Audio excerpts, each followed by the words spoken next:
Hello and welcome to episode 2 of building a low frog flute, where I build 3 new prototypes based on the previous version from the first episode and try to get the sound, the tuning and the finger placement better. So starting with the one from last episode, the key problem with the finger placement is that it's just, you don't feel like you have somewhere to really hold it, and it just feels quite awkward. The fingers are very spread out and it's kind of quite hard to grab.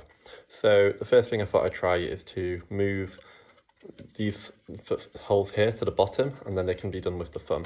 Here it is fresh out the printer with the previous one for comparison, and one key difference you can notice right away is that I flipped it so it's now a mirror image because I messed up last time and did it the opposite way than I wanted. So here it is, let's have a listen.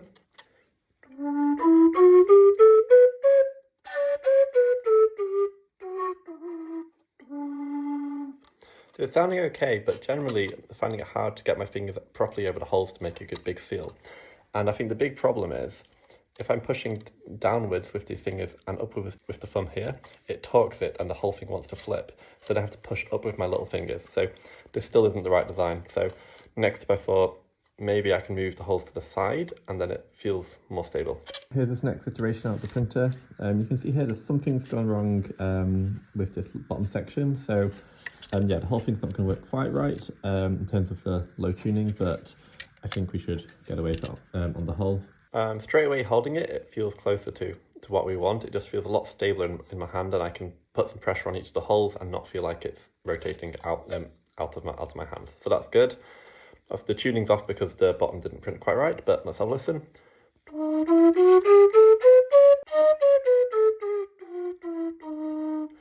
We also experiment on this one by making the wall thickness a bit thicker. This did make the print time longer and uses more filament, but I just wanted to see, does it have an effect on the sound? I couldn't really hear a difference. So I'll go back to the thinner one for the previous iteration. So here's the final one from this episode. You can see the front holes are kind of on the front and bottom. These ones are similarly on the side. Yeah, let's have a listen.